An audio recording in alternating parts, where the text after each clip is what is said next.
The last time I did a video on what was going to happen in 2050 when it comes to Africa, and that it was going to be the youngest population in the world. Well, if we have this kind of information, the question is, what are we going to do about it? And I talked about having a 20 to 30-year plan. But before we put this plan in action, welcome to the Afritude movement, where we bring what is in the dark to light. There are certain things that need to be known when it comes to developing a nation or a country. And being no expert economist, which even though I've taken some econs classes, I had to mimic what Singapore and some Asian countries did to become a superpower over a few decades. And I feel the time for Africa is now and right. Number one, the first thing that we need is good governance. The number one key is accountability and transparency. There must be repercussions to the rule of law. Law must be implemented. Yes, we do have the laws in the constitution, but the question is, are they being implemented? So I remember growing up, there was this strict rule in Singapore years ago where it said if you chewed gum and you threw the gum away, you could be jailed for that. And oh my God, that's so crazy. But over the years, as they've left us behind, I'm beginning to understand why that was very, very important. In this way, everybody is responsible some way or somehow for a community to progress. So the rule of law, governance has to come in place. The problem with African leaders is because they are already corrupt, they are not transparent, there's no accountability because they are stealing themselves. Sometimes the leader doesn't steal, the people around him steal, and they give him his cut and they fly the money out of the countries. There's a lot that's going on. So if your focus is stealing and corruption, I'm sorry, you cannot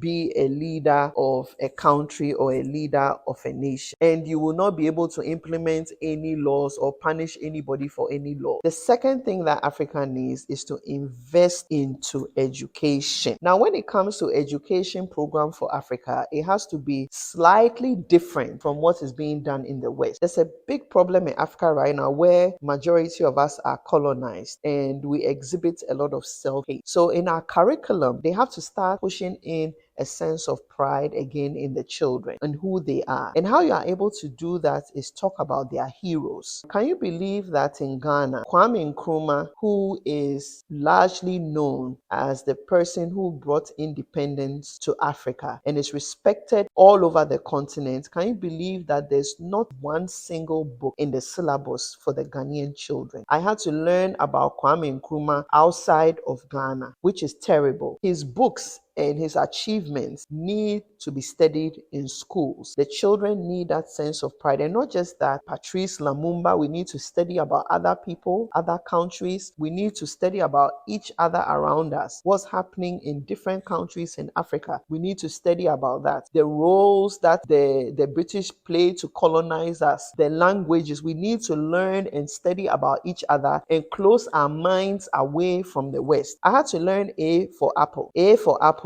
I didn't know what apple was. So here you are romanticizing about things that you know nothing about. You know, I'm more interested in seeing snow because that's what I'm seeing in the storybooks. Whereas the beach, the coconut trees is a thing. You know, you tend to look beyond what you have and you are looking at what you are being taught. The systemic racism and the systemic white supremacy that is put in our education, the person that comes to power needs to eradicate all that and start everything afresh. And not just that, skills development, technology, high advanced education must also be taught. The third thing is Africa needs to look into manufacturing and diversification, but that will become effective when the African countries unite. You see, every African country has something that they are good at. Some are good at producing rice, some are good at producing cotton, but we don't work with each other. We don't work with each other. It's much harder to travel within African countries than to go outside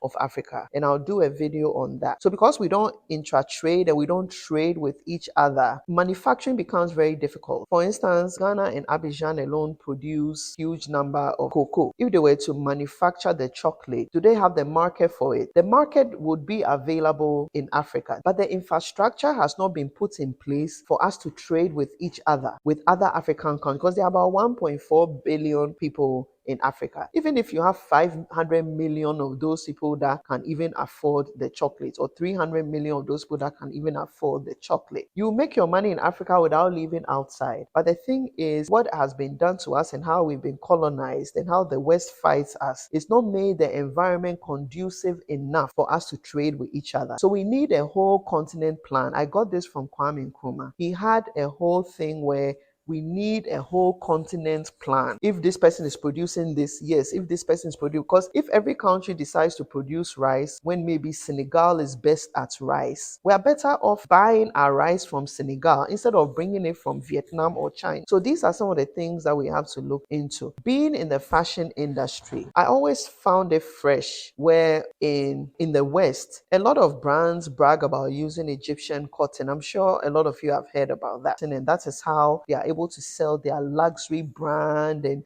convince people that it's Egyptian cotton. But yet having an African inspired brand, when I would present it, they look at me like I was mediocre. But the last I checked, Egypt is in Africa. So what are you talking about? Some parts of Africa, they find it very difficult to get that kind of cotton because it is harder to trade with Egypt because we don't have the same currency. If I wanted to buy something from some part of Africa to Egypt, for instance, I would have to change my money to dollars and then change it back to the currency in Egypt to be able to buy their product or trade in dollars. This is not helping us. So these are the things that we need to help Africa move towards a place of prosperity. We must also invest in infrastructure, which we all know. I don't need to really elaborate on that. But infrastructure would help us connect with each other as African countries. We need a whole continent plan. We need a whole continent. The problem is we are playing democracy. One party comes, they do what they want, then the next party comes, they do what they want. It is not working for us. We need a whole plan. If you look at what's happening in Burkina Faso right now, it seems like they've put out a plan. Some of these things that I've already discussed, they've already started doing that. Africa needs a whole plan for the continent. And then healthcare investment. In some African countries, they